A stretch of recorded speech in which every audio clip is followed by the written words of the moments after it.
tuned into SEC Sunday Night, part of the Chief Sports Network.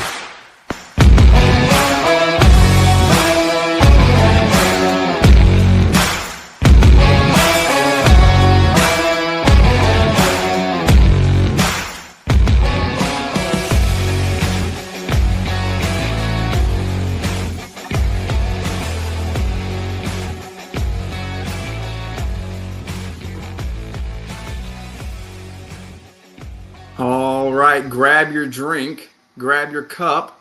It's time to talk ball. Welcome to SEC Sunday Night. I am Rob Williams.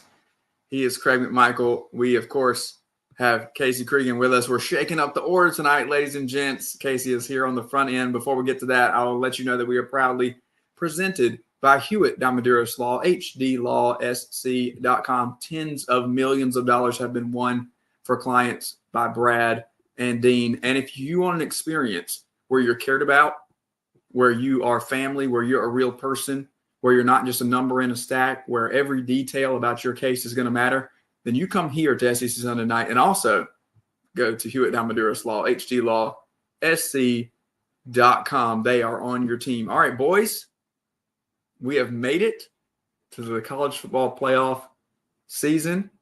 Let's throw it back, though, just a little bit. 2 years ago, Craig and I decided to start a little podcast, and out of it, what we see today has blossomed. But one of the core things that we always discussed was what was in our cup as we got going. And a lot of times in those days, it was early in the morning, and it was a hot cup of coffee. Maybe you like a little nightcap coffee, maybe something else. What you guys sipping on? What's wetting the whistle tonight on SEC Sunday Night? Looks like some ice cold, maybe some room temp H2O for Casey. It's room temp. Yep. I like room temp. I have my Square Books coffee cup in honor of Lane Kiffin. You're not petty at all. Not petty at all. Pinky's up. By the way, get House of Smokes, John T. Edge's new book. It is a phenomenal read. It's a great guest. John T. Edge. Yep. Great that. We have water right now. We did the dark roast from Starbucks because we had back-to-back. We had a play date to build gingerbread houses, which was great. We just went with the flat roof. We tried to do like the triangle roof today.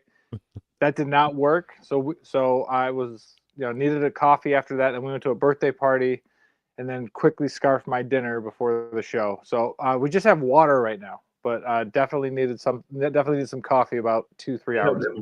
I'm gonna pick this up. McMichaels are always on the move. Always. It's something. I'm drinking a 0 sugar cherry cream Pepsi, and it is delicious. That is very granola right there. That is like cherry cream. I will say, like, wild cherry and cream 0 sugar Pepsi. I'm a huge fan of that. It is so good. All right, so I have a question for y'all. If you go out to the restaurant and you ask for a Coke and they say, we got Pepsi, do you go with the Pepsi? Well, actually, if I go to the restaurant and I'm asking for the Pepsi and they say if we have Coke, then I have to reconsider. Casey? I don't really drink soda, so it doesn't matter. I don't think, hypothetically, we are on the SEC Sunday Night, so hypothetically, I wouldn't matter to me. So I have a question. How does your granola Northern Yankee on this podcast go with Coke first and only Coke, where my Southern friend from South Carolina is going Pepsi? Help me out here, Rob. Explain this one to me, please.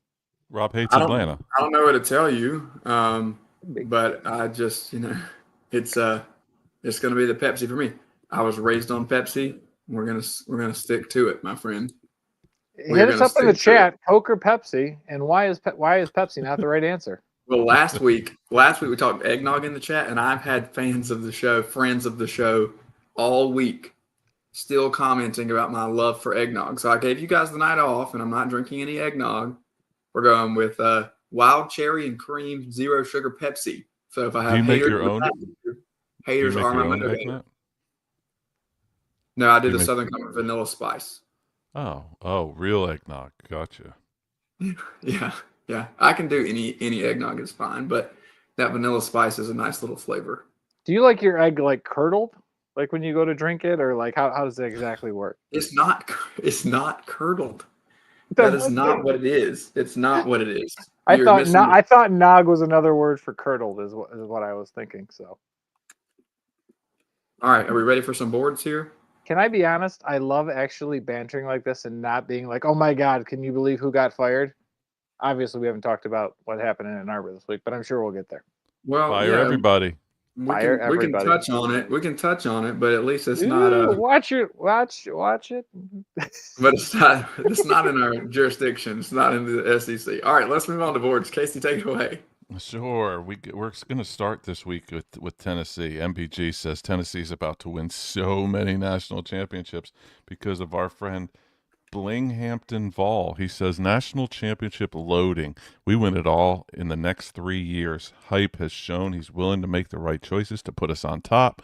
Trading Banks for Knowles is like signing 10 5-stars on D. He's going to pull hitter, hider. After the problems at Michigan, that running back with our O is going to be unstoppable. And now Knowles will have the D rolling as well. This year's recruiting class will leave Knox with 1, maybe 2 rings. This had LeBron James vibes to me. 1, not 2, not 3, not 4. So Tennessee, national champs within the next year. That's No. a lot of confidence out of Knoxville. That's a A lot. lot of confidence. Over How a did- DC how- Knox hire. had the worst defense in the league. I mean, I Were guess you picking shocked up when you saw? Ben Were you Knowles is shocked the when? move. Right. Were you shocked when you saw Banks got let go? Like No. I felt like that was the narrative last year, right? Was of how good of a job Banks did, but I guess the defense was just terrible this year, as I was set straight. Clemson And- wanted him bad last year. They got Tom Allen, but the fans were pining for Banks.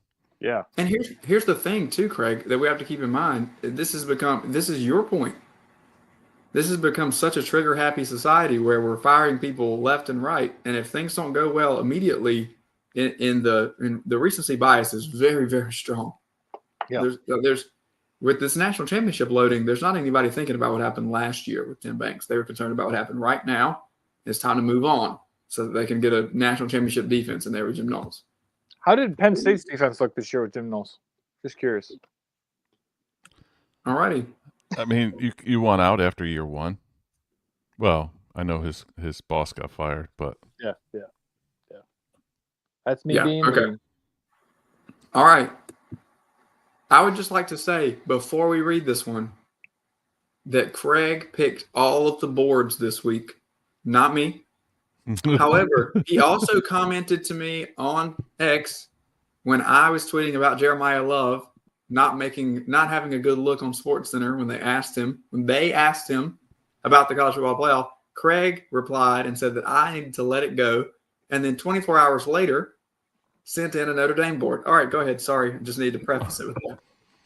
Well, I don't know if anybody out there, if we had some crossover, some cross-contamination between your show and the Message Board Geniuses podcast, but I went on a little bit of a rant this week about my absolute adoration of Notre Dame. So only the opposite. But this Notre Dame fan, MBG says, isn't going to watch the fake playoffs. UND 67. Is that 6-7? Rob? I think Anybody it gonna is. watch? Indeed. Everybody gets a moment right here. 6-7. Anybody gonna watch the fake playoffs? He says. I'm not. Totally refuse to give ESPN one single more viewer. This ain't an airport. You don't need to announce your departure, Notre Dame fan. What do y'all think? He went to Notre Dame College, not Notre Dame University, with one single more viewer. Yep. Poor Notre Dame. Notre Dame. Gosh, they should be in. Can you imagine an Here's the Oregon deal. Notre Dame matchup Saturday night, 7:30? Be a thing of beauty. It would be, but this is the way the cookie crumbles, and their sour grapes in this form. It's not just this one poster. This is a lot of Notre Dame. Yeah. The fan base. South Carolina, not to be a South Carolina guy, this didn't come from me. I saw this stat from Clay Travis, and he got it from Nielsen. So I'm just using this. I'm just quoting the tweet.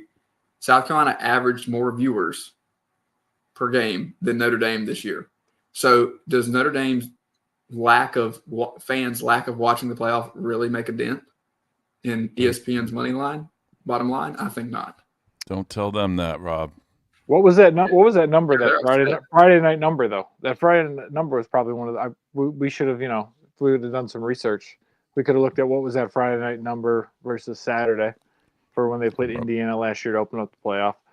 I'm rubbing off on y'all.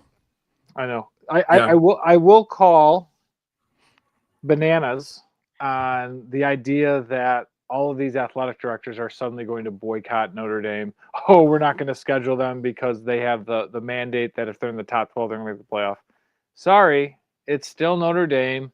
And yes, Clay, you do have your thing with South Carolina being more viewable.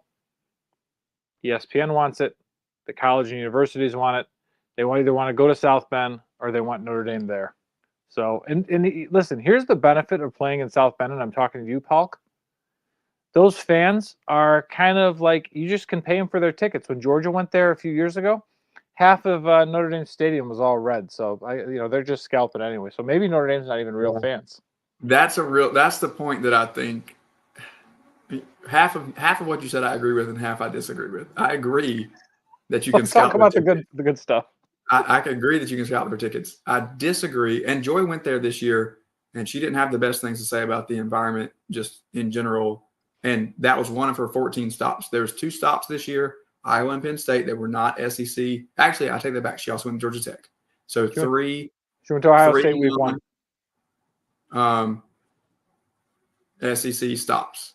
Yep. But comparing it, kind of lining it up, yeah, I wasn't counting that. You're right. She did go to Ohio State, but I was thinking SEC opponent. Got it. She went to 3 games that had no SEC teams, and she just didn't have great things to say about Notre Dame. So that's I don't know, we can call bias or whatever we want to say. But I disagree with the ADs not freezing them out. I don't think everybody will freeze them out, but I think we could see something like 75% try to freeze them out. Tag cut in this, because ain't no athletic director freezing out Notre Dame. Everybody will play them. Clemson's going to play. They just signed a big long contract with Clemson. I guarantee you they're going to make their rounds. They're going to be playing at Texas. They're going to be playing Bama, all that good stuff. So on to the next. There we go. Who is this one? Is this another Irish Illustrated? It is. The SEC, MBG says the SEC would never agree to a scheduling arrangement with Notre Dame as it would expose them for the frauds that they are. I don't know who this is, but it says never agree to this. I don't know. I would never agree to this as it would expose the conference for the frauds that they are. There is a reason the SEC all plays FCS schools every year. I should have taken that one. What do we think, Craig? I mean, you submitted 2 Notre Dame boards, so I think you should offer your expertise since we are hyper focused, even though you told me to let it go. I'm just saying that when Notre Dame gets out of their contract with the ACC, the Big Ten or the SEC will enter right in and give them their 5 games they're looking for, because it just makes sense. Do we but think they will not be? Go ahead. But obviously they're not going to make the conference frauds unless they play Arkansas again. Do we think that there's any motivation for them to, I don't know, get into a conference at this point? Did this push the narrative at all? I think not, only because they got the guarantee from the committee. They got it in writing. If they hadn't gotten that, I think there would have been a little more friction. And the TV rights. I mean, it's that simple. It's the TV rights. They have the NBC contract. There's no need for them to fully join a conference for football. It was smart of them to join a conference for the Olympic sports, no question. But for football, there's no need. Regardless of all the people, every time anything Notre Dame happens, that's the first thing. Join a conference, and it won't happen. Win your conference, and it won't happen. There's no reason for them to. Yep, I agree. Okay, are we done with them? Can we move on to something that's Please, not? for the love of Pete. My goodness. Oh, Joy wrote a board. AUS Oss Tiger. MBG says the LSU fan thinks it would be nice if Lane Kiffin would announce that he isn't going anywhere. Tiger rant, it would be very nice if Kiffin proactively declared he is not a candidate anywhere else. He got there a minute and a half ago. This guy says maybe wishful thinking, but that would help him rebuild some trust with the Pearl Clutchers who had a problem with him a few weeks ago. The Pearl Clutchers in Oxford? Were there are there Pearl Clutchers in Baton Rouge? Yeah, I guess there must be. Are they pearls though? Did they freshly catch them in the bayou? They might have caught them in the bayou. I don't know, but yeah, I mean, like, let's be honest. Lane's not going to go anywhere. I know we're going to talk about Kalen DeBoer. His name is circulating with Alabama. We're going to get there. Yeah, my question is, where is Lane's move in college football? I think he's probably. Would Alabama take him? I don't know. I don't know if they would put up with the antics. And we had Charlie Potter from On 3 Alabama Bama Online on our show last week, and he definitely made it seem, and I'm not putting words in his mouth, that Lane wasn't exactly the most liked person in Tuscaloosa already. Now, granted, if you're the head coach, maybe and he wins, say he wins at LSU, maybe then they have a change of heart, but it didn't feel like, from me, the subtext that Charlie was putting down, that Lane would necessarily be welcome there. Here's the other thing. Winning at LSU makes you an enemy of Alabama, even more so than he already is. Because if he's really winning at LSU, that means he's beating the Tide. Because that's a matchup that we're going to see on a regular basis, and they're in close proximity. They already don't like each other. They already have the Saban issue. They already have a rivalry as it stands. So if he has success, I don't see it benefiting his name in Tuscaloosa. But you're right. Becoming a head coach can change things. Miss Terry, now that changes if Miss Terry's on the reference sheet. That's true. That's a good point. Okay. She's the first reference. All right. We have one more, and then we have an actual statement. Do employers actually talk to references? All right. MBG says the Big Ten schools need to demand championship bans and postseason restrictions for Michigan.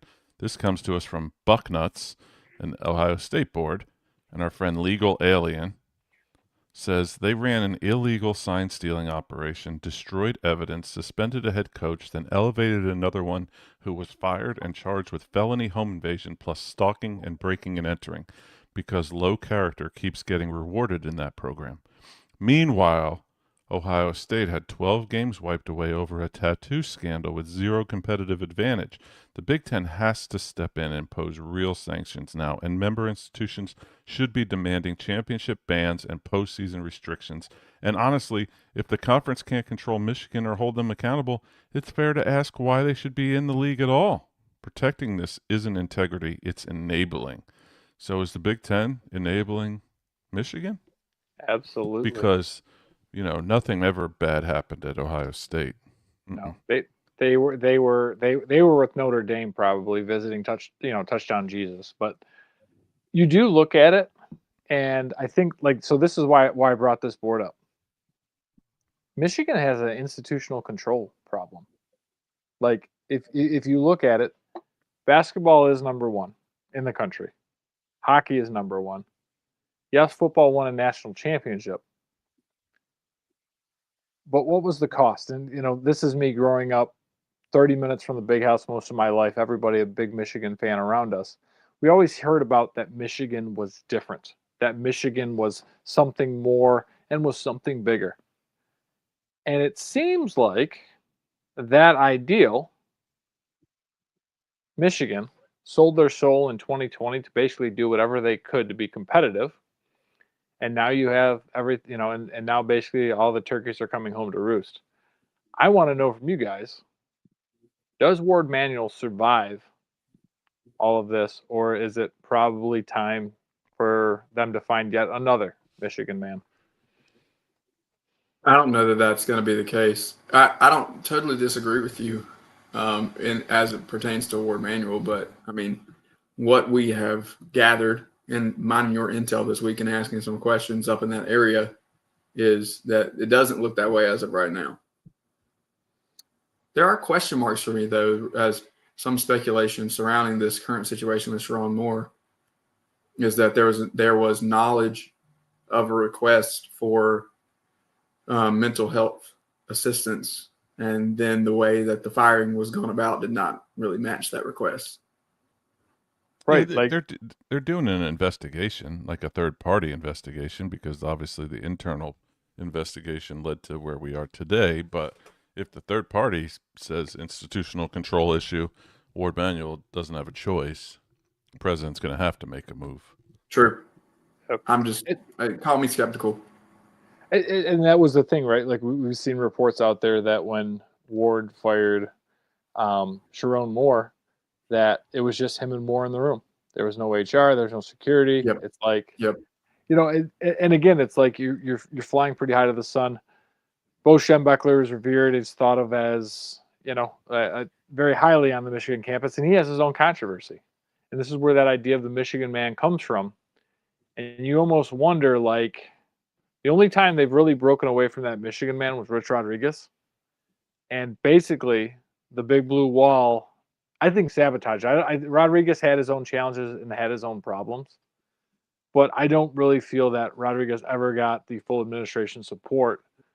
So you have to wonder and you have to think, is it time to break away from the 1970s and the 1980s and Bo Schembechler and start to move on? We have seen a resurgence of returning head coaches. Is there a chance that we see Rich Rod get round 2 in Ann Arbor, or maybe maybe they hire a defensive guy and he comes back as the OC? That's the new trend, right? Isn't that what we're doing everywhere? Yeah, he's in West Virginia, and I think he's got his hands full there. Okay, cool. Speaking of Michigan and head coaching moves, we have some boards that we've been over, and obviously that's a little tongue in cheek, and we understand that we want to give a nod to all of the glory of the fandom and the passion that is in the SEC. But here's an actual statement, Casey, if you don't mind reading this one for us as well. Sure. It'll be easy for you. This is a statement released by Kalen DeBoer today. In all seriousness, this is not a joke, as he has seemingly removed his name from contention in any other job search. Kalen DeBoer says, "My family and I are very happy in Tuscaloosa and remain extremely grateful for the support of President Moeller, Greg Byrne, the board, and so many others. We have an incredible opportunity in front of us, so my sole focus is on Alabama football and our preparations to play Oklahoma in the college football playoff. I have not spoken and have no interest in speaking with anyone else about any other job. I am fully committed to this program and look forward to continuing as the head football coach at the University of Alabama."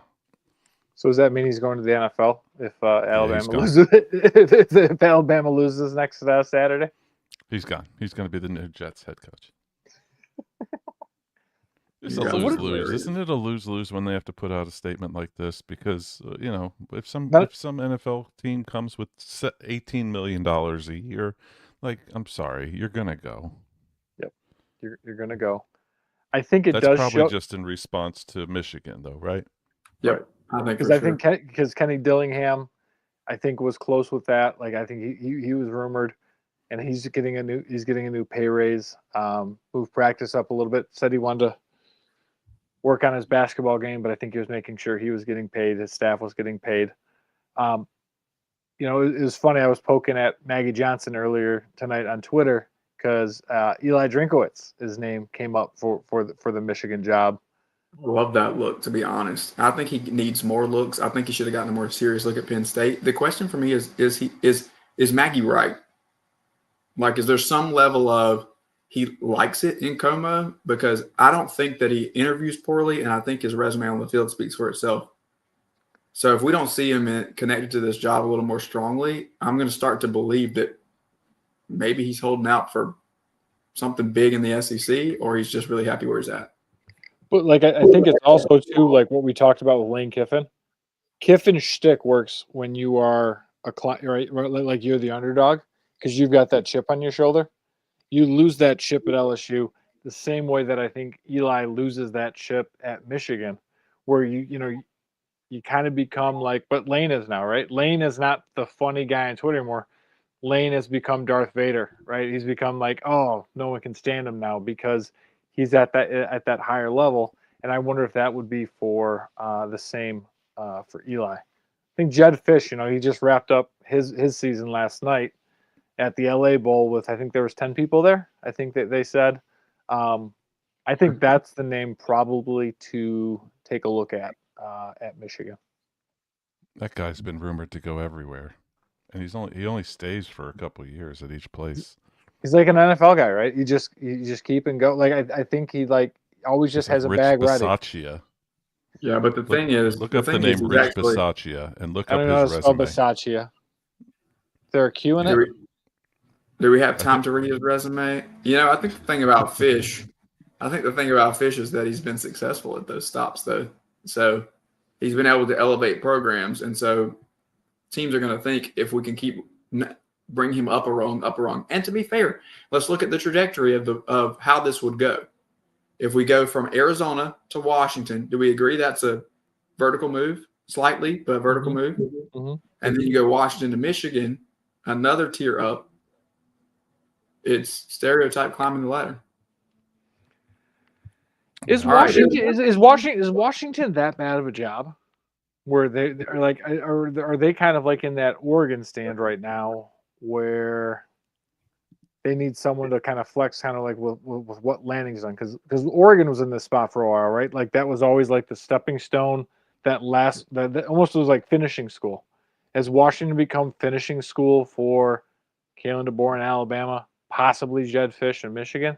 Like, what is it going to take for Washington? Because to me, it seems like environment, crowd. I think they've got a decent enough history. I don't think they're like, you know, super excellent, but I feel like they should be there. It's a great town, a great stadium. Well, the problem is that you're B tier. Love that place. You're B tier, and it's the same issue it just happened to Ole Miss. You know, you said that. Like, we're going to get to that in just a minute, but when you're in a certain slot, when the bigger program's called, then they're going to get you. It's 8:27 here on SEC Sunday Night. Casey, thanks so much for bringing the boards for us tonight, my friend. We are going to jump to our first break, and we'll be back in just a moment on SEC Sunday Night with the SEC Pretty guest line with a brand new guest for you guys. And then we're going to pick some games. We'll be right back. When playing sports, you want a coach that will fight for you. At Hewitt Diamaduros Law Firm, we've got your back. Whether it's personal injury, insurance disputes, negligence, or wrongful death, our team delivers. When playing sports, you want a coach that will fight for you. At Hewitt Diamaduros Law Firm, we've got your back. Whether it's personal injury, insurance disputes, negligence, or wrongful death, our team delivers exceptional legal services that makes meaningful difference in the lives of the individuals and families we work for. Visit hdlawsc.com. hdlawsc.com. Hewitt Diamaduros, we're on your team. Oh man, the building is on fire. Emergencies and accidents happen. When you're in the middle of a fire or water event, all you want is for things to return to normal as soon as possible. Resto Pros of the Midlands is with you, guiding you through the process and working with you to get your home or office back in working order. They'll answer your questions, discuss procedures, and can act as your advocate when it comes to processing your insurance claim. Resto Pros Midlands SC.com. Open 24/7 when you need them. Quality that is guaranteed. At TriFit Physical Therapy and Performance, we believe true health and peak performance start with personalized care. Whether you're an athlete recovering from injury or just chasing your next personal best, we're here to guide your journey.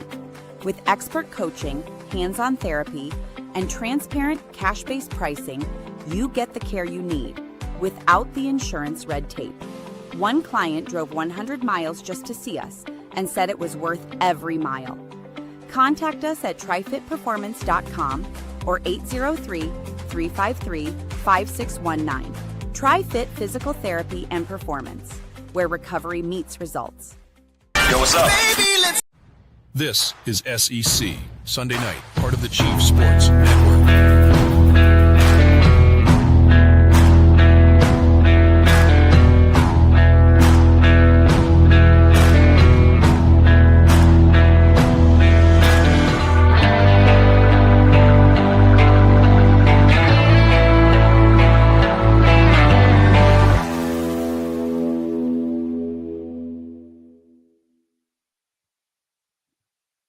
Welcome back to SEC Sunday Night, live on the Chief Sports Network.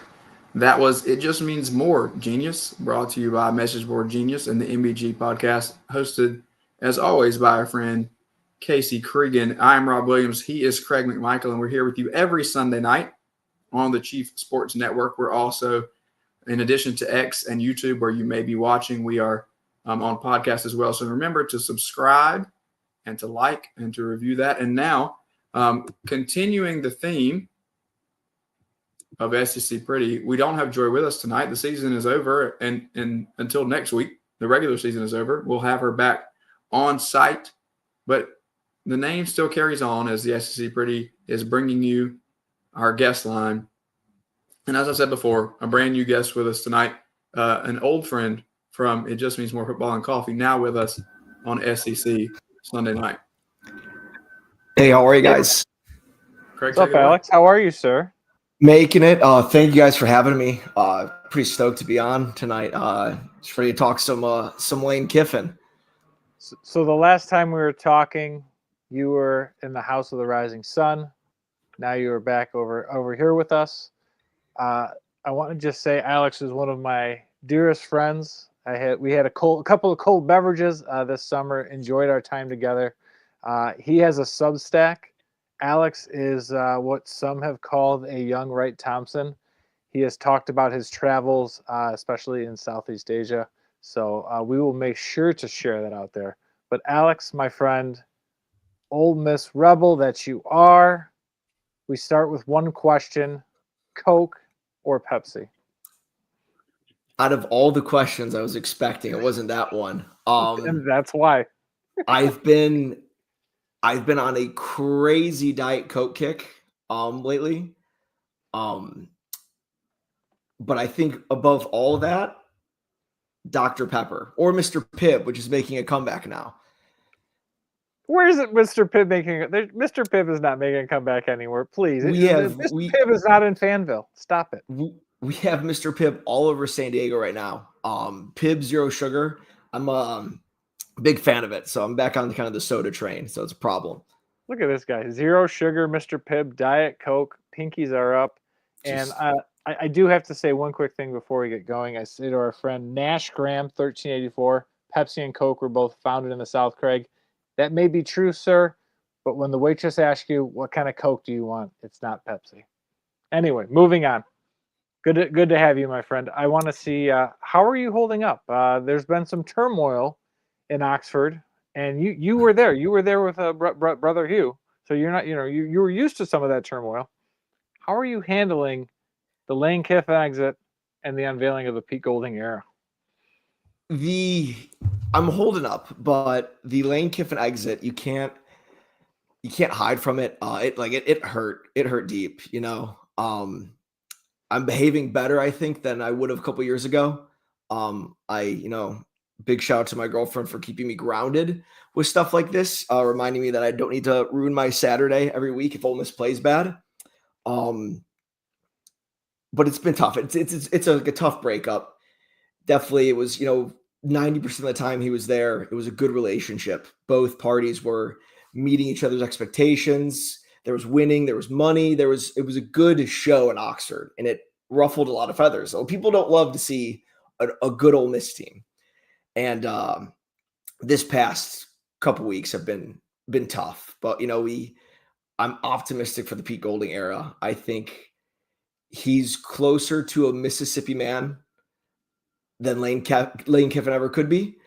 He's got that Delta State, that Southern Miss background. I think that's exactly what we need right now in Oxford, Mississippi. Alex, I have to appreciate you saying that he's close to a Mississippi man, because the message boards that we had last week said that he needed a haircut and a shave because he did not look like a Mississippi man. So, we get a good chuckle out of the boards every week. So thanks for bringing us a more correct perspective from someone who has roamed the streets in Oxford. Oh, yeah. I mean, Pete Golding, if he's not coaching, well, he'll be coaching next season, but in his free time, I think he could rush KA. He's one barber jacket away from actually probably running for Mr. Ole Miss in the fall. So I think he's closer to a Mississippi man than anyone ever could be. So what do you think? So what does that edge look like? So, next Saturday, Ole Miss and Tulane will kick it off. Last time these two teams played, Ole Miss won by 34 points. I believe it was 34-0, give or take a few points. What are we expecting from a Golding Old Miss team that maybe we didn't see from old Laney boy? I expect it to kind of come out with everything that's going on. I'm expecting kind of a ferocious start. I think everyone's going to have that chip on their shoulder. I was sitting in the green room. You guys were talking about Lane losing that chip on his shoulder at LSU. And I think it encapsulates that entire team, the current Ole Miss team, with going out there and wanting to prove people wrong. There were a lot of people that were like, Ole Miss, where do they shake out with the new playoff rankings with the Lane Kiffin departure? And I think for a lot of guys, that's unfair to those guys. It's unfair to the Ole Miss fans. It's just unfair to college football as a whole to be holding, one guy's decisions against how many scholarship guys, like 64 guys dressing, we'll call it, for Saturday. So I think they're going to come out with a chip on their shoulder. It's going to be a ferocious start, and I hope we can hold that. I hope things can get figured out. We haven't seen a Pete Golding, head coach scenario. So let's just hope it's good football. You gotta run. You wanted to be more colorful with your language, didn't you? You wanted to be a little more colorful with your language, and you were behaving yourself. See that's what a girlfriend does for you. I'm growing. Maybe I'll come off the rock a little bit towards the end, but yeah, right now we just need positive yardage, and you just got to make. I know it sounds silly, but positive yardage and just make a stop here or there. I know it sounds Austin Simmons in goal line situations. I don't hate it. I really don't hate it. I think use Austin Simmons more. I know there's some times where I'll even turn my back on Chambliss. But no, I just keep it calm, level-headed. I think just positive yards, and we should be okay. Alex, this is completely speculation on my part. Nothing confirmed. I just want to say that for anybody listening, so before we get something posted on the message board. Inside information. But how would you feel if Austin Simmons also took a plane over to the Bayou and jumped into the transfer portal to join Lane Kiffin and LSU? Anybody, I can go old school on the transfer portal and say like terrible things with NIL. I do think it kind of can hurt the game, but there's always going to be someone to fill that role, that next man up mentality. You jump ship to LSU, and we can't keep you here in Oxford, but there's always going to be a quarterback that's, going to jump ship from wherever. And, next, he's got that starting role at Ole Miss. It's, if there's one thing the NIL in this kind of current state of college football has proven is these gaps aren't there for long. And we're even seeing, gaps from guys like Trinidad Chambliss coming up from D2. So I think that playing field, there's never going to be an open slot for long, even if guys want to jump ship and go elsewhere. Shout out to the Fair State Bulldogs, where Trinidad Chambliss came from. Absolutely hammered. Who was the team from South Carolina, Robert? Newberry had to go 30 minutes from where I'm sitting right now. Yeah, Newberry had to go up to Big Rapids, Michigan, which is both Alex and I are from Michigan, about three hours north of where we were. In the cold and the snow, and those Carolina boys just weren't ready. And Ferris State absolutely hammered them. I think there were 3 more interceptions.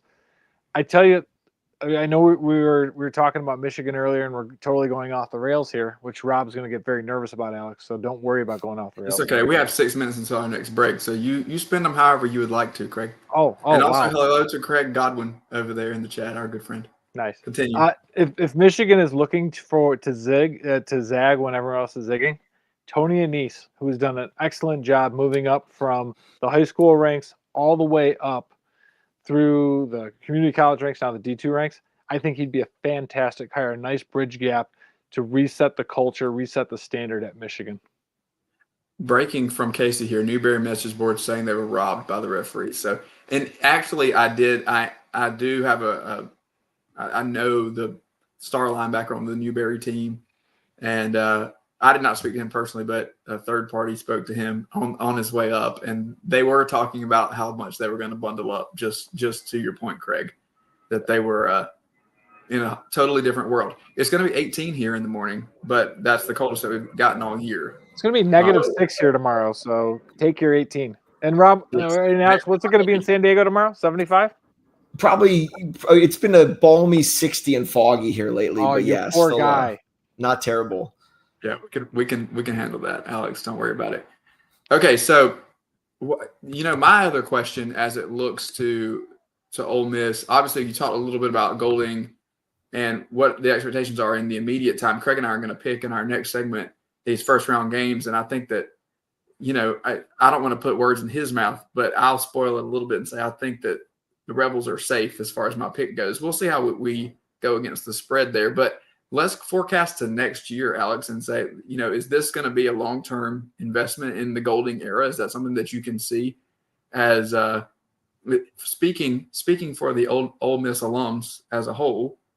What are your thoughts on Golding? Not just right now, because obviously there's business to take care of, but there's always next year. Right. I'm that Ole Miss fan that will buy any kind of snake oil. I bought the Kiffin snake oil. Thought he was a good friend of mine until recently. So I'm all on board with Pete Golding. And, I hope he wins football games. And I think it shows at Ole Miss, you don't need to win a lot. We're just looking for 13 good weeks of having fun. And that's where I think the Kiffin thing was shocking. We were never asking too much from a head coach perspective. We just wanted to win games, and he was doing that. I'm in the boat that Pete Golding is going to go out and win football games every week for us. And I hope it's a long tenure for him. And I hope it's a successful tenure. And I hope the university can get behind him. And let's build a statue. But, I'll also be the first guy, like the Matt Luke thing. When Matt Luke pops up on my screen, I forget where he's coaching now, but he'll randomly show up at a timeout huddle, and I still freak out. Matt Luke scarred me, and I'm hoping we don't have the same with Pete Golding. But that's a great comparison. It has a little bit of that feel. No. Here's Casey again, who's being very active in the chat, and we shout out to you, Casey, for not just being our friend and segment host, but very, very much in the chat box. He reminds us. Matt Luke is a stud offensive line coach. He is a stud offensive line coach. He apparently did not want to recruit 24/7 at Georgia. That's why he recruits part-time with Dabo, where like Dabo gets his nights and weekends free or something like that. You can do that in the ACC and still be good, Craig. You can do that in the ACC. You can't do that in the SEC. It just means more here. It just means more over here. Yep, that's absolutely correct. Absolutely correct. But I think that's I think this is where Golding can be the differentiator in Oxford. He is a hell of a recruiter. He was one of Nick Saban's top recruiters at Alabama. He has done an excellent job. And there was a quote this week when he was talking about, hey, are you going to do the portal? Are you going to do the high school? He goes, I don't give a damn. I'm just going to get football players. And that's what I love about his attitude. Like, there is a no frills about him.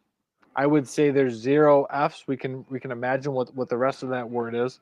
But it's just kind of like the punch you in your face where it's going to be a different way, Rick. Lane was kind of loud and kind of did it with a lot of theatrics.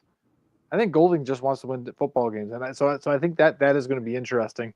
And let's be honest, we don't have to worry about what's going on in Starkville because it's Jeff Levy, and I'm still waiting on something. By the way, did you see they made a bowl game at 5-7?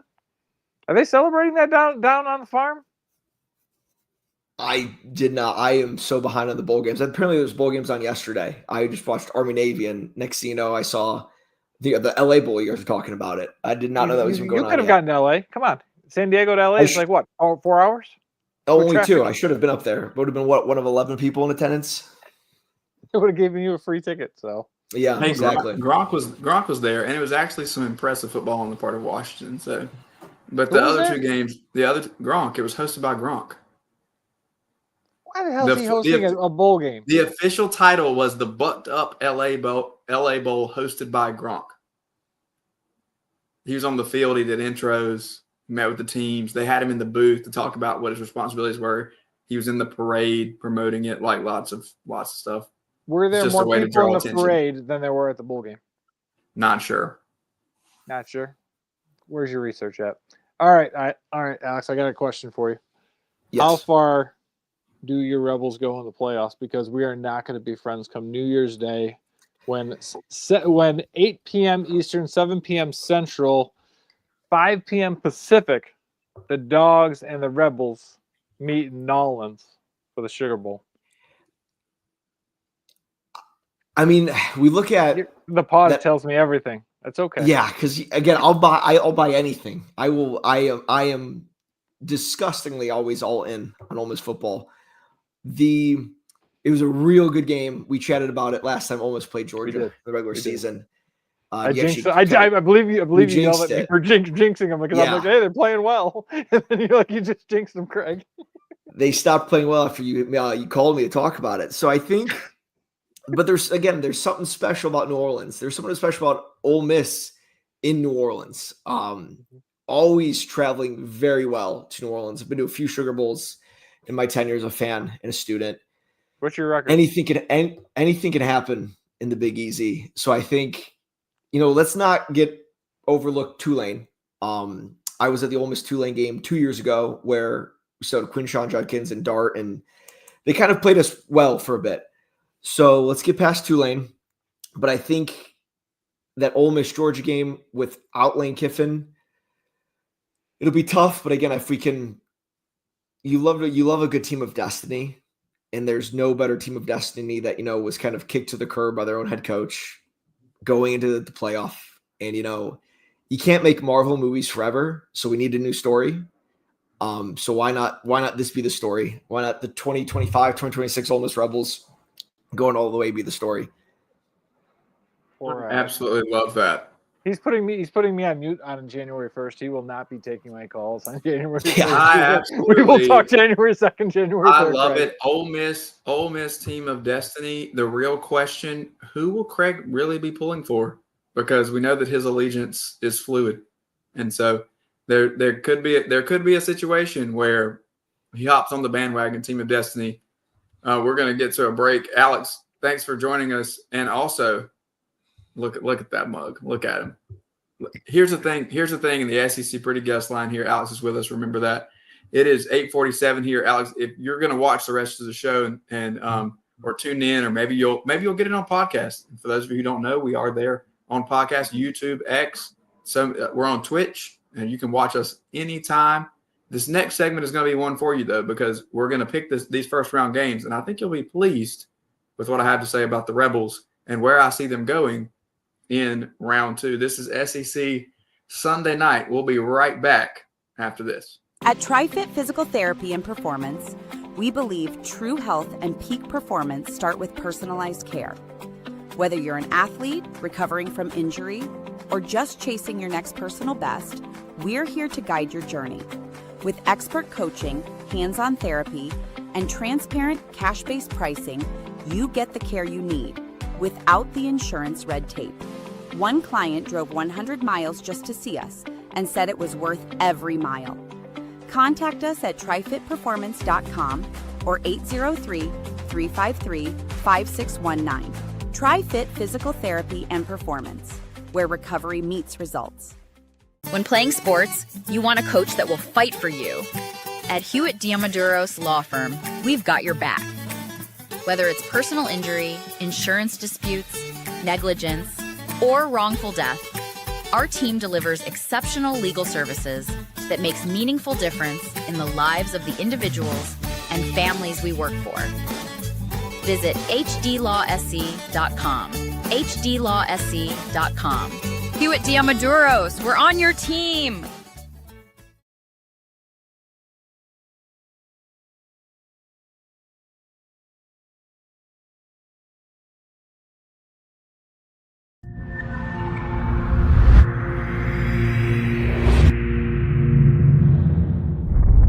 OTC is go. Thank you, go. PTC is go. LPS is go. Houston flight is go. Pilot go.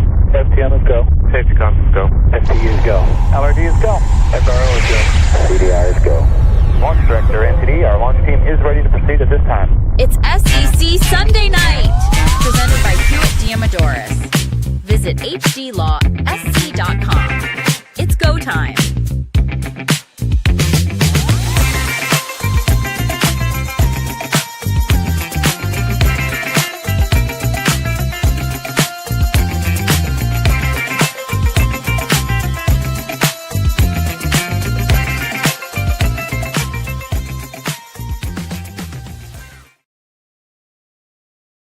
SEC Sunday Night Live on the Chief Sports Network. One thing I want to talk about here, Craig, before we get into our picks, and we're going to queue up the freezing cold takes here in just a minute. We're going to bring Casey back. We're going to pick the first round. I want to do a little projection for the second round. I have a point that we need to stand on. It has been talked about by Mike Morgan, JC Sherbert on our sister show here on the Chief Sports Network, College Football Forever with JC and Morgan. We're going to get to all of that, get all the stuff that is coming up in those games. But one more thing I want to look back at here as we have continued to highlight why do we not talk about the things that happen on the field?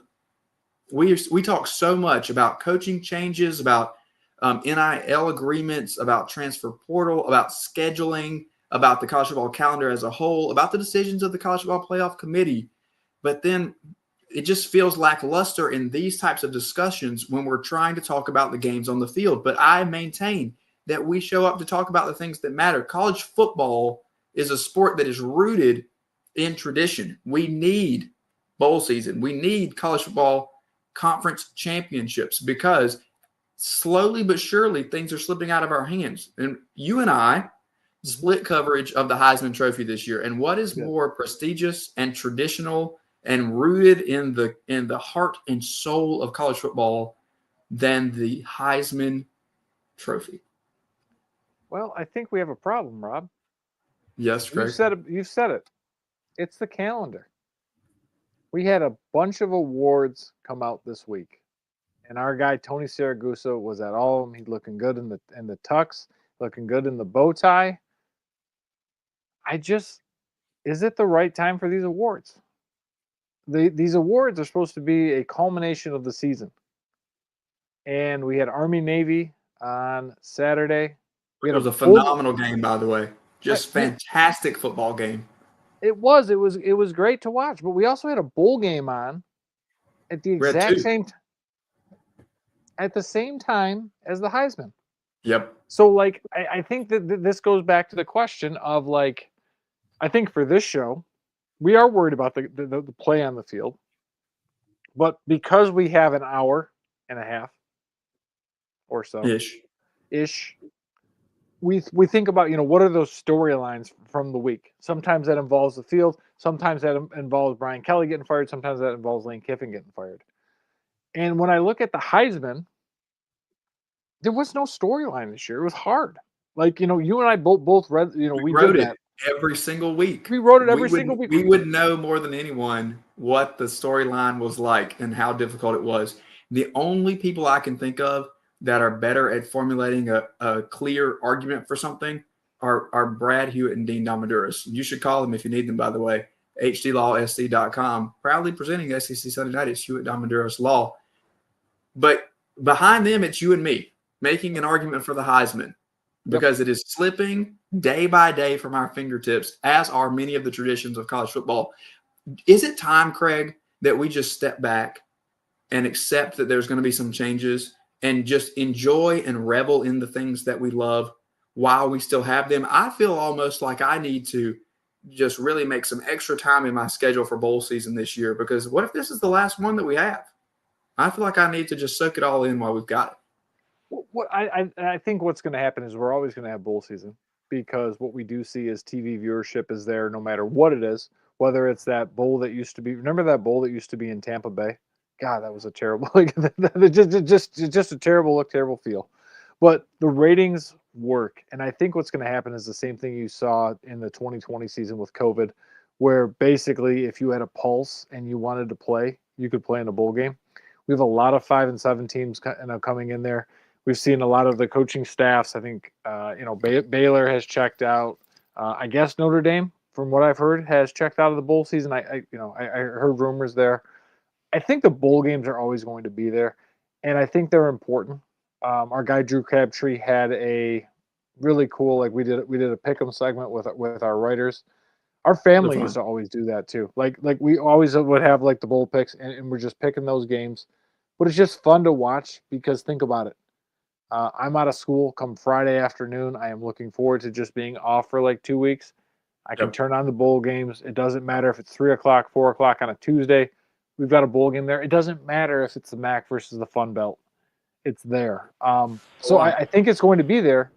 But I do think for these awards, and I know Tony's going to yell at me for this, December is not the right timeline. It's the same reason why the SEC shouldn't have on Tuesday night released the 2026 schedule. That should have been a February thing so we could actually talk about that. Because speaking of which, we really didn't talk much about it. Now let's be honest, it wasn't great. And the SEC network did like about a half-hour show. It was not a good look. But you look at the Heisman Trophy this year, Mendoza was always there. Julian Sayin was sort of there. It kind of felt to me, we know somebody from Ohio State was there, was going to be there. Ty Simpson fell off. He had a couple of really good moments. He looked really good during the middle of the season. As you're doing this, Craig, I'm going to throw up the votes because that'll help us kind of break it down. Yeah, but like Jeremiah Love was great, but like, so here's my question. Fernando Mendoza, you look at that, oh my God, he blew him away. Were Heisman voters actually voting for Fernando Mendoza, or were they voting for Indiana? Because Indiana is such a feel-good story. And I'm going to say it was probably more Indiana, because you have Indiana and Vanderbilt, 1-2. Here's the thing.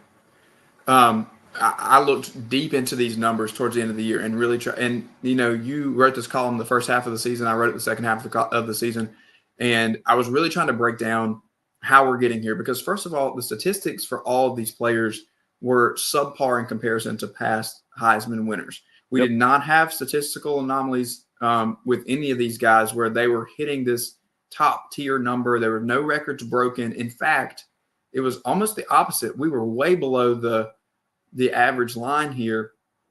Jeremiah Love had good stats as a running back, over 1,300 yards, and then he caught a couple hundred more. But it just did not amount to what we've seen on the ground in the past. We know this has become a quarterback award. And so you look at the top quarterbacks here, Julian Sayin makes the trip to New York. I'm just going to say it, his statistics, they're fine, but they're comparable to Arch Manning's statistics. Like if that's what we're running on, right, then that becomes an issue. So we also have the idea that you have to be a contender for the college football playoff unless you have something that makes you just stand out above all the rest. Obviously, Travis Hunter won this award last year without Colorado being in contention for the college football playoff, real contention. We saw them make a push at the end of the year, but that is what it is. But Travis Hunter was a different type of athlete, and he just stood out amongst the crowd. Ashton Jeanty came in second. Boise was the G5 rep in the college football playoff. The other one that I can think of in recent history would be Jaden Daniels. But again, just statistically blowing things away. Right. In this case, you're right. You have a feel-good story of Indiana. Fernando Mendoza is the quarterback. Vanderbilt right there at the line, but not a real contender for the college football playoff as we got towards the end. They weren't even mentioned in the arguments in the last week. Nope. We talked about Miami. We talked about Notre Dame. We talked about Alabama. We talked about BYU even. We did not talk about Vanderbilt. We talked about them in weeks leading up because they're a 2-loss SEC team, but they faded out even though Diego Pavia continued to have the most staggering numbers, to be fair. Fernando Mendoza threw for 2,980 yards and 30 touchdowns. Diego Pavia threw for over 3,000 yards and 27 touchdowns and added over 800 yards on the ground, making his total over 4,000 yards as a contributor overall to that offense. Can I say something real quick? Diego Pavia is like, if I'm tired of a story, I can poke and I can make fun about Notre Dame, whatever like that. I am so over Diego Pavia. He's a nice player. It's fun. It's exciting. But the guy, like, I think is just in love with himself, and Theo Vaughn's in love with him, and that's its own thing. Well, I don't think he's going anywhere, unfortunately for you. Where's he going? Is he going to be on SEC Network? Is he going to be on the SEC Network? No, he's going to be in this space that we're in right now. That's where he's going. He's going to try his hand at the NFL. I will continue not to tune him. But here's the thing that I really can't stand: post a picture with his family, and on Instagram he puts a story out there saying, "F the Heisman voters, all about his family." Like, I'm sorry, but like, if we're going to be all warm and fuzzy about what the Heisman Trophy is and what that is, I'm really glad he only got, he got smoked the way he did, because he didn't really deserve it. But like, He was a flashy player. He was a lot of fun, but I worry about him burning out just like Johnny Manziel burned out because it's way too much. Well, you think he learned something from Manziel, and we're going to say this, and then we'll pick some games here. Yeah. Let me just ask this question: if Yep. it's you, Yep. who are your top three? Yep. That you're voting for. If you're giving me just a top three, because that's kind of how we see it, first, second, and third, Yep. who would have been on your ballot if you had one? Jacob Rodriguez, Haynes King, and Gunnar Stockton. Okay. Rodriguez statistically had the best year as of a linebacker basically a historic season. And the fact he wasn't invited, because again, this is where I also have a problem with the Heisman Trophy. We only bring in so many people. What does it matter if you bring in all 10? Because here's the other problem with this voting. Where's the West Coast at? It is not representative here. Or, Dante Moore was in there for a little bit. There's no one at UCLA. There's no one west of the Mississippi really here. Arch Manning isn't there. Okay, I'm sorry. Jacob Rodriguez, west of the Mississippi. But there's no one on the West Coast. This is not very representative. It shows the dominance of the Big Ten and the SEC and how much this sport has gone to the East Coast and the Southeast. Well, that is exactly why we're here, my friend. It is. Because it just means more. And once again, this area tends to dominate. Again, just for clarity, you said Rodriguez, King, Stockton, correct? Stockton, correct. I just right. Fernando Mendoza. We needed to pick somebody from Indiana because it was a cute story.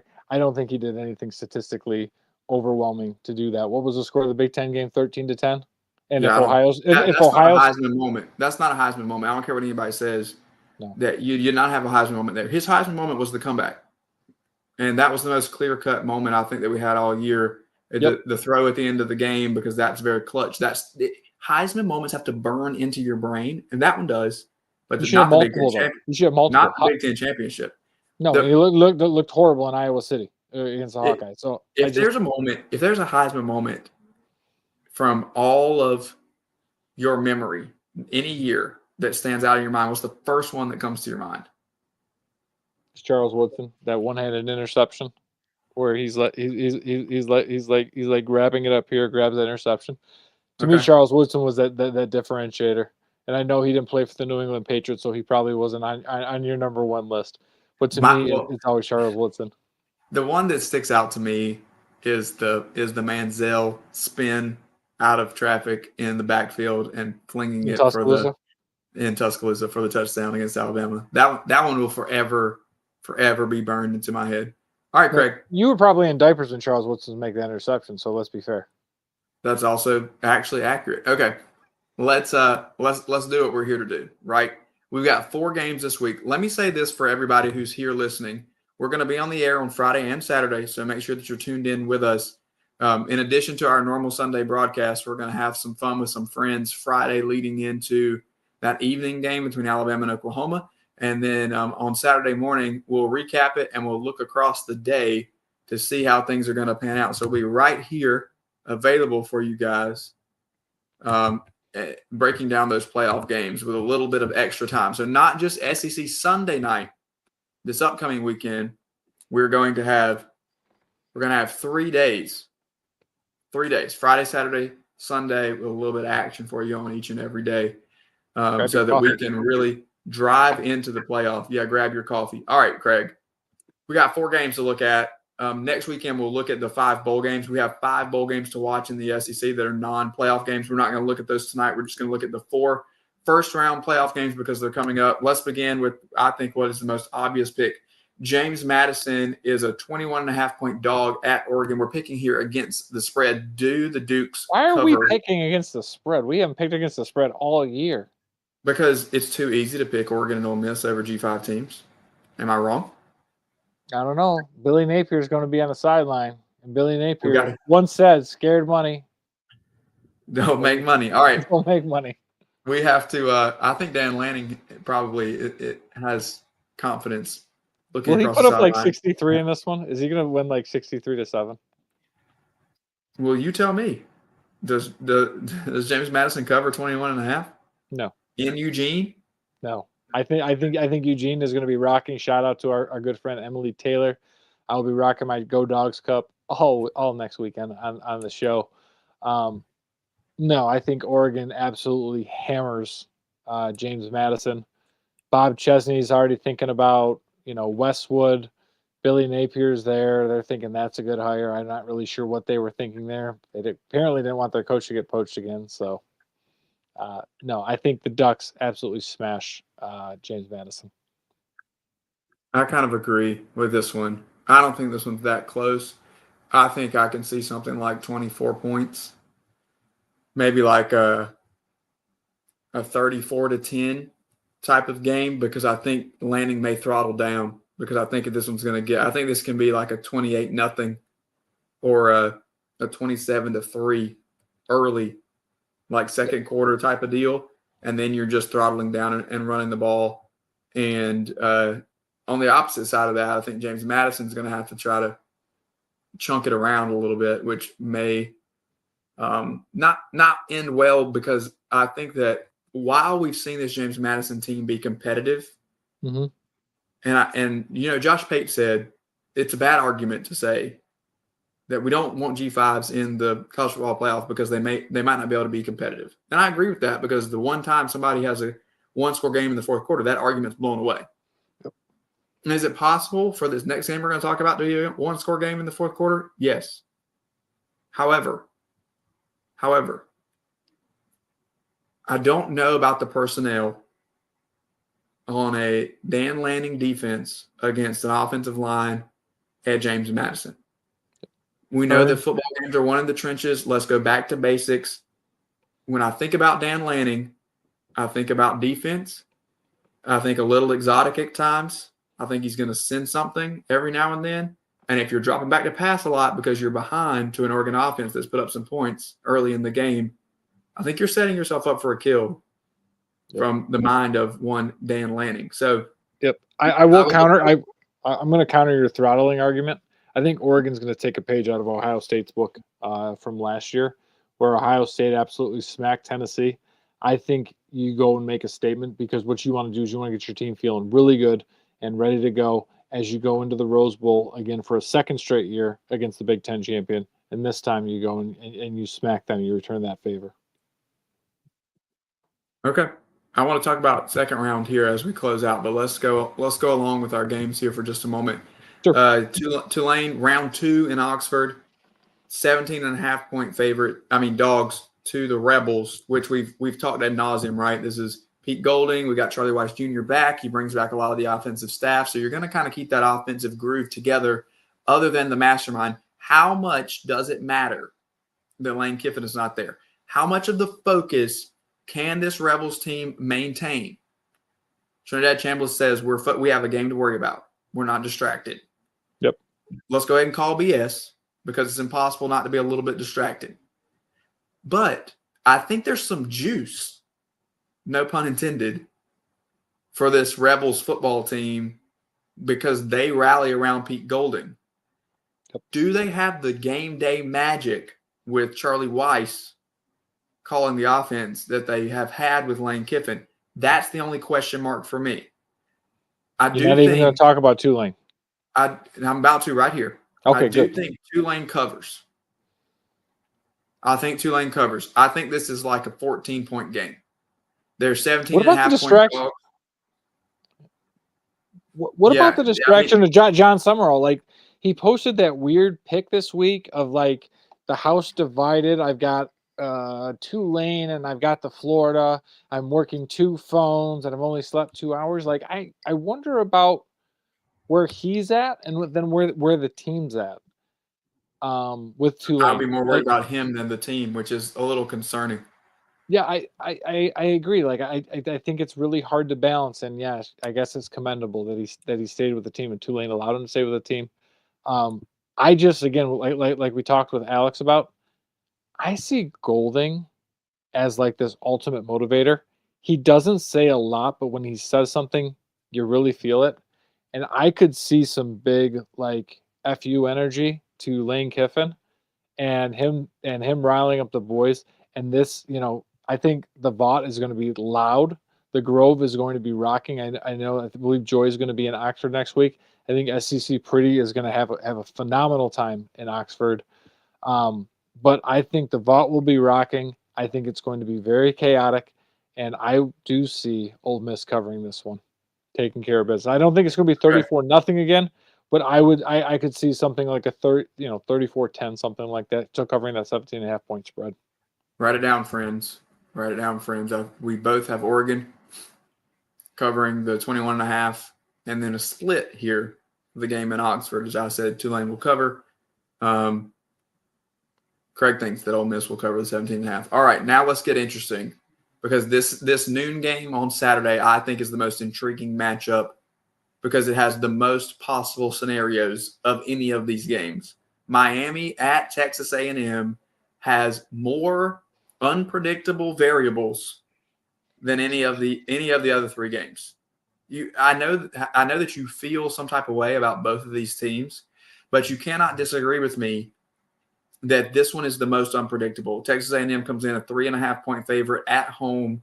Obviously, an historic season in the SEC for the Aggies. But what do we know? We've said it all year. What do we know about these teams? What do we really know? We said, Craig, in week 2 and week 4 and week 6. Here we are, and it's the college football playoff, and I still will say, what do we know? Do we have enough data points to really predict Texas A&M and Miami? I don't think that we do. I think that Carson Beck could come in on one end of the spectrum or the other. He throws 4 touchdowns or 3 interceptions. There's not a whole lot of in between. The Texas A&M defense pitches a shutout or gives up 40. We just don't really know. Do you get Texas A&M first half against South Carolina or second half against South Carolina? Do you get Texas A&M against Arkansas and Notre Dame or against, honestly, the vast majority of their other opponents? Right. Which one is it?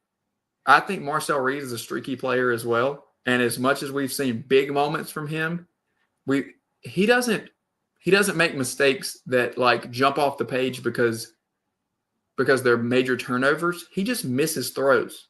And it's like what if moments that fade into oblivion and we never think about them again, but they were game-changing plays. And you missed that guy for a first down on 3rd and 8. What do you think? What's happening here? Again, Texas A&M 3.5 point favorites hosting Miami. How is this one going down? I hate to say it, but I'm going to say you down, baby. I'm going to say that the Aggies and Kyle Field are going to be rocking. And if we know anything about Carson Beck, that when he has to play a big game, especially on the road, that's when the interceptions and the problems happen. I also am going to throw in the Mario Cristobal factor of just something weird happening and making a mistake. We don't know a ton about Texas A&M, but I do know the fact is that they beat Notre Dame, who didn't get in the playoff. So Texas A&M will show I will say they will comfortably cover this game. I'm thinking 10 points, at least 10 to 12 points to cover this game against Miami, sending the Hurricanes in the ACC back crying to Coral Gables. You know what, my friend? I'm going to agree perfectly with you on that. I think 10 points sounds about right for me as well, and I'm going to go with the Aggies. I think that this game in Kyle Field just becomes too much. Yep. When I look at these two teams, as unpredictable as they are, we have to get into the matchups a little bit, and that, again, starts in the trenches for me. But then we're going to look at the quarterback position next. Who is the most trustworthy and who has the most clutch gene in them? Yep. Carson Beck, I think, has a better overall career when you look at the numbers. But Marcel Reed is a very clutch player. And hosting a home playoff game and having pressure on you, pressure has not been a friend to Carson Beck. And so I think that the one that pressure creates a diamond out of is Marcel Reed, and we see the Aggies prevail. All right. Is that going to be a fun one? Fun though for the folks on College Station. They finally, No doubt. 13 years later, they still haven't made it to Atlanta yet, but they get to host that playoff game. I think that'll be rocking. The Vaught will be rocking. And, I think we have one more SEC team to cover. We have one more. Alabama, a 1.5-point favorite going back to Norman, Oklahoma. I'll just start on this one. I think that turnovers were a problem for the Tide last time in Norman. This game is on Friday night. We're going to talk about it ad nauseum. We're going to be back with you on Friday to really break this one down. We're going to have some exclusive time to sit with this matchup on Friday before the game because we'll be back then again on Saturday to look at the other three. Okay, so Friday gets really in on this SEC matchup. We have a rematch, of course. Last time they played in this game, Ty Simpson turned the ball over a couple of times in a couple of different ways. I don't foresee that happening on a regular basis. We also know that he just turned it over a couple of times against Georgia in the SEC championship game. He's kind of cooled down. We mentioned this in the Heisman discussion. He hasn't looked as good. I do not see him being reckless with the football and turning it over here in this game. I think the receivers are too good if they can get loose. I think that Alabama wins this football game, and 1.5 is essentially telling us as a pick 'em and we need to pick a winner. Roll Tide. What do you think? Oklahoma's offense is broken and cannot get out of its own damn way. It couldn't get out of a wet paper bag for all they know. So I expect Alabama to come up big because what are we all hearing? Oh my gosh, Alabama's toast. Alabama's done. Their offense is no good. They lost to Georgia. The sky is falling. I expect Kalen DeBoer and Ryan Grubb to put on a masterclass, and I think they're going to pick apart the Oklahoma defense, and I think the Sooner Stadium is going to be empty come the fourth quarter because I think the Tide are going to win this one big. Yeah, I would honestly, just for the pure chaotic meltdown mess, I would love that. I do. I think that does Brent Venerable have questions on afterward? Does he have questions? No, he's all set. I don't think so. You made the playoff. I think he's well within the good graces, and he's safe. However, I just put it out on X, which message board is most likely to melt down this week. If Alabama loses, I say it's that one. Mm-hmm. But I'm going to put my money on Miami's being the most likely to melt down because if they get smacked in College Station, then there's going to be a lot of questions around Mario Cristobal. I don't think that there's questions with Venables. However, message boards are wild. So if Alabama wins, there will be somebody, and we will highlight it next week here on SEC Sunday Night. There will be somebody on that Oklahoma board that says something crazy, but I think overall that will not be a representation of the fan base at large. Okay, one question before we get out of here, Craig. Yep. Last year, all 4 teams that got a bye lost that next game. Are we giving too much time in this layoff? It is the general question, but as we narrow in, we have Indiana, Ohio State, Georgia, Texas Tech. Who is most likely to lose in that second round game out of those teams getting a bye? Texas Tech. And it's not because of a bye, and it's not because of my Big 12 bias, Andrew McCleary. So hold your button and before getting all upset. It's Texas Tech's inability to score inside the red zone that may prove most problematic. To answer your first question, there is no reason why these first round games should have been played this weekend. Yeah, I get Army Navy wants to be on its own and they want to do the Heisman on their own. Forget that. We need to get this season and this calendar wrapped up.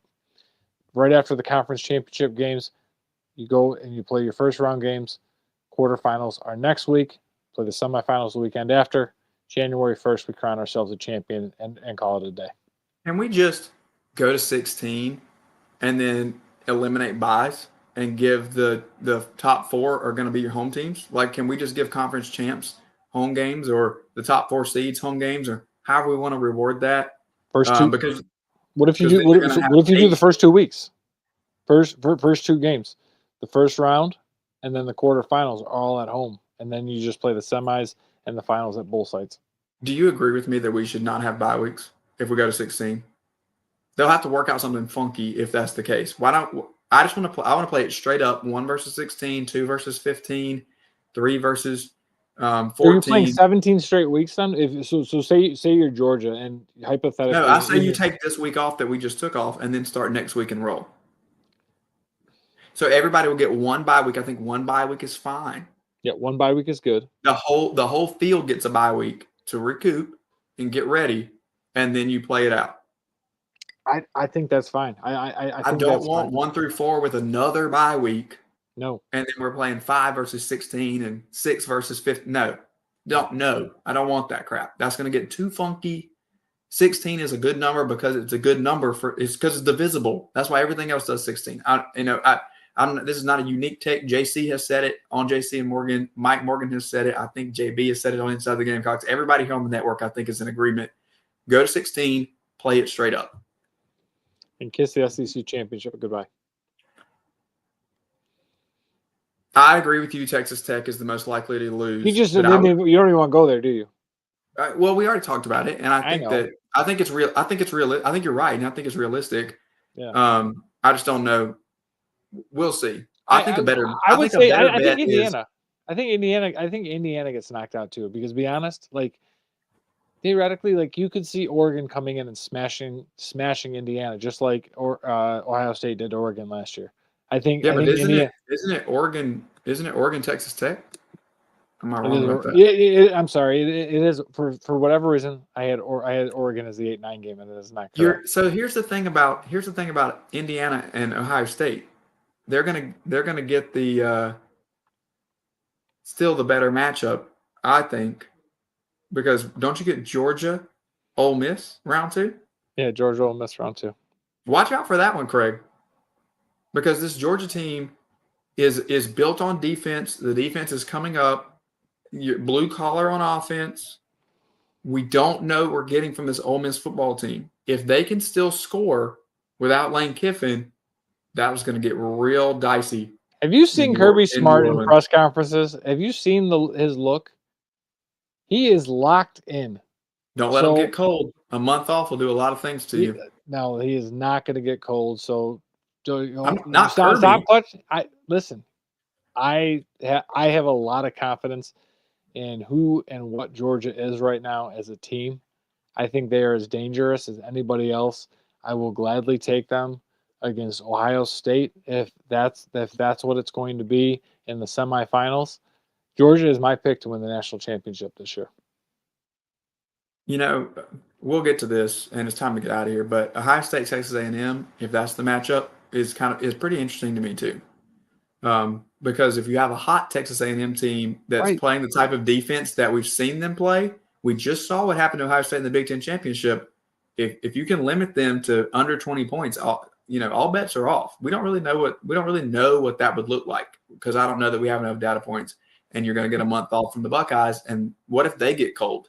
You are running a redshirt freshman quarterback out there, right? And that isn't that the weird thing too? Like. As much as I hate to say that and goes counter to what we just picked when we talked about Texas A&M and Miami, but both Texas A&M and Miami offensively, and we could make a case defensively, could find themselves variables.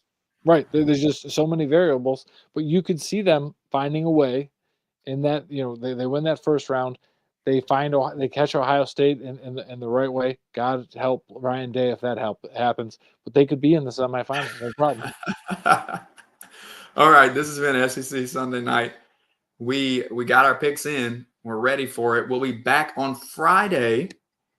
For you Gamecock fans out there. I will be on Inside the Gamecocks, the morning show Wednesday and Thursday. Craig and I and friends will be back on Friday and Saturday and next Sunday. It's college football playoff time, and this is SEC Sunday Night. Shout out to Alex and, of course, Casey Cregan. As always, we are brought to you proudly by Hewitt Damaduras Law, HDLawSC.com. We will see you next weekend.